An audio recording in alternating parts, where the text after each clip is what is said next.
देखा है ना कभी देखेगा। उसकी सटीकता नहीं है आज लोगों में। आज लोग प्रामाणिक बात नहीं कर रहे। लोग आज आयुर्वेद के नाम पे भी फेसबुक सोशल मीडिया पे कितने झूठ बोलते हैं, मैं तो खुद ही जानता हूँ। तो इसलिए केमिकल फ्री होना जरूरी है, करना जरूरी है, बताना जरूरी है। आज मैंने मुद्दा थोड़ा सा साइडलाइन भी जाके लिया है, क्योंकि केमिकल फ्री होना केवल जरूरी नहीं है, केमिकल फ्री लोगों को करना भी जरूरी है। अगर आज आपको ये बात पता है कि आपके जिन 200 लोग, आप 200-500 लोगों की लिस्ट बनाइए। आप हमेशा मिलन में करते हैं ना, इस बार लिस्ट बनाइए। और ना, मैं कह रहा हूं, दुनिया बोलती है उनको जाके प्लान दीजिए, मैं बोल रहा हूं किसी को प्लान मत दीजिए, केमिकल फ्री भी मत बताइए। रोज रात को ना जिसको बता दो उस पे हाईलाइटर चला दो, और बाकियों की लिस्ट को रोज रात देख के सो कि इनकी आने वाली पीढ़ी को बचाने में शायद मेरा कुछ योगदान हो सकता है। रोज रात को ये सोच के सो, जिस दिन उनमें से दो चार के साथ भी कुछ गलत हो गया ना, उस दिन आपको पहली बार पता लगेगा ईश्वर ने आप तक एजुकेशन क्यों पहुंचाई थी। और शायद आप सही समय पे सही व्यक्ति से बात कर लेते, शायद उनके घर में कुछ संभावनाएं निकल सकती थी। मैं बड़ी बात नहीं बोलता, ईश्वर मेहर रखे, सिर्फ उसी का चमत्कार है, इसमें मैं कोई क्रेडिट।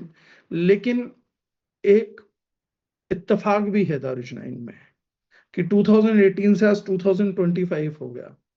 जो लोग रेगुलर जुड़े, जिन्होंने रेगुलर प्रोडक्ट यूज करे, ईश्वर की कोई अनुकंपा है, मैं बाकी चीजों को नहीं बोलूंगा, बोलना भी गलत है। एक इत्तेफाक मेरे दिमाग में आता तो मैं बोल देता हूँ हर बार।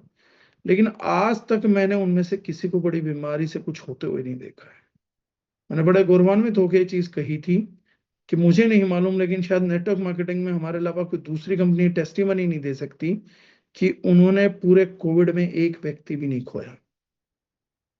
बहुत सारी कंपनीज हैं जो अपने प्रोडक्ट्स का दम भरेंगी, लेकिन उनसे पूछो आपके कोविड में यहाँ डेथ कितनी थी, तो डेटा निकल के आएगा। लेकिन ईश्वरीय दया है कि हमने एक सिंगल व्यक्ति भी नहीं खोया। एक सिंगल भी उन दिनों हम लोगों ने हैंड सैनिटाइजर नहीं बेचा था, एक भी मास्क नहीं बेचा था दारुजनाइन ने, लेकिन एक भी व्यक्ति भी नहीं खोया था। ईश्वरीय अनुकंपा है। किसका कोई रिलेशन प्रोडक्ट से हो, किसी चीज से हो, तो मैं बोलता नहीं हूँ, कहना भी नहीं चाहिए। लेकिन कुछ तो ईश्वर भी चाहता होगा शायद। प्रोडक्ट नहीं बचा के रखते होंगे तो परमात्मा बचा के रखता होगा, लेकिन कोई आशीर्वाद तो उन लोगों के साथ है ईश्वर का कि उन्होंने मेहर बहुत देखी है। तो ऐसा है, बहुत सारे लोगों को मैंने यहाँ पे हमारे ही फैमिली में, दर्जन फैमिली, कैंसर वैंसर ठीक होते हुए देखे। मैं नहीं बोलता वो प्रोडक्ट ने किए या मेरी उतनी क्षमता है कि मैं वैसे उत्पाद बना पाऊं, शायद ईश्वरीय अनुकंपाएं हैं कि उनके साथ ये हुआ है।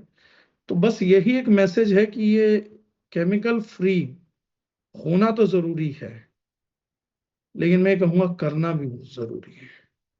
अगर ये मुद्दा ईश्वर हमसे चाहता नहीं था तो हम तक आता नहीं। ये मैं ये नहीं कहूंगा, कोई दरख्वास्त भी नहीं करूंगा, कोई कॉल टू एक्शन भी नहीं दूंगा। आप अपने आप से सोचिएगा, ठीक लगेगा तो करिएगा, नहीं ठीक लगेगा तो भी ठीक है। लेकिन ये बात सोचिएगा जरूर कि अगर ईश्वर चाहता नहीं है कि ये मुद्दा आपके थ्रू फैले, तो आप यहाँ आए क्यों? जिस दिन दारुजने आपको इंट्रोड्यूस होने वाली थी, उस दिन तो हजारों काम आपको और भी रहेंगे, वो आप कर सकते थे। आप ये मीटिंग सुनने क्यों आ गए? आज आपके घर की लाइट क्यों नहीं भागी? इंटरनेट को कुछ क्यों नहीं हो गया? हम में से किसी की तबीयत खराब हो सकती थी, वो क्यों नहीं होगी? दुनिया बीमार है, कोई इमरजेंसी क्यों नहीं आ गई? क्यों अपने इस मुद्दे पे ईश्वर ने आपको बार बार इतना एजुकेट करवाया? ये सब सोचने की बात है, इन बातों को सोचिएगा जरूर। बाकी मैं उम्मीद करता हूँ कि जो भी करेगा ईश्वर बढ़िया करेगा सभी के साथ। बस यही मेरा है। बाकी मैं चाहूंगा जो भी सीनियर्स हैं, वो जो बुकलेट है hidden dangers at someone's house, वो जरूर शेयर करें। वो एक बहुत ही अग्रणी डॉक्यूमेंट है लोगों को अपनी केमिकल की रेंज चेक करने में। और जो भी लोग केमिकल फ्री से जुड़े हुए हैं, प्लीज वो अपनी नई जनरेशन का ध्यान जरूर रखें, उनके प्रति लापरवाह ना बने, क्योंकि ये मिशन उसी दिन सफल होगा जिस दिन हम उन लोगों को बचा पाएंगे। जाते हुए लोगों को नहीं रोक सकते, लेकिन इन लोगों को बचाना हम लोगों की जिम्मेदारी जरूर है। सो थैंक यू वेरी मच। मैंने पहले ही कहा था, मेरा आज का सेशन मैं जानता हूँ कोई बहुत स्ट्रीमलाइन नहीं रहा होगा, क्योंकि मेरे को हमेशा लगता है कि इस विषय पे मैं उतना नहीं बोल पाया जितना बोलना था टाइम लिमिट के कारण। नहीं तो शायद मैं 2 दिन भी इस विषय पे बात कर सकता हूँ। टेक्निकल बात भी करना चाहता हूँ, इस पे जागरूकता की बातें भी करना चाहता हूँ, डॉक्यूमेंटेड बातें भी करना चाहता हूँ। मन ये भी होता है कि पेस्टिसाइड कैसे इंसानों को मारता, वो भी आपके साथ शेयर करूँ। ये भी मन होता है कि एसएलएस कैसे कैसे नुकसान कर रहा है, वो सब टेक्निकल, वो सब भी चीजें भी साझा करना चाहता हूँ, इसलिए बहुत बार समझ भी नहीं आता कि कौन सा पॉइंट छोड़ू कौन सा बताऊं। न्यूज लाखों हैं, किताबें के रेफरेंसेस लाखों हैं, तो ऐसी बहुत सारी चीजें हैं तो जो मैं नहीं कह पाया हूँ। अगर किसी को डिसअपॉइंटमेंट हुआ हो तो उसके लिए माफी है। और बाकी बस मैं यही कहूंगा कि केमिकल फ्री होना जरूरी है। आज के बाद एक और नारा जरूर दीजिए, क्योंकि ये नारा तो बाकी भी लगाने लगे कि होना भी जरूरी है, लोगों को करना भी जरूरी है केमिकल फ्री। खाली होने से अभी ये मिशन उतनी ऊंचाइयों पे नहीं जाएगा। होना प्रोडक्ट होते ही हो जाता है, लेकिन आप लोगों ने एजुकेशन ली है, तो आप लोगों के लिए ईश्वर यही बोलना चाहेगा कि करना जरूरी है आप लोगों को। बाकी मैं अल्प ज्ञानी हूँ, सीमित ज्ञान है, जितना ठीक लगेगा उतना ले लीजिएगा, जो स्क्रैप लगे उसे छोड़ दीजिएगा, बस ये रिक्वेस्ट करूंगा। So thank you very much, and over to Lokesh ji. Thank you so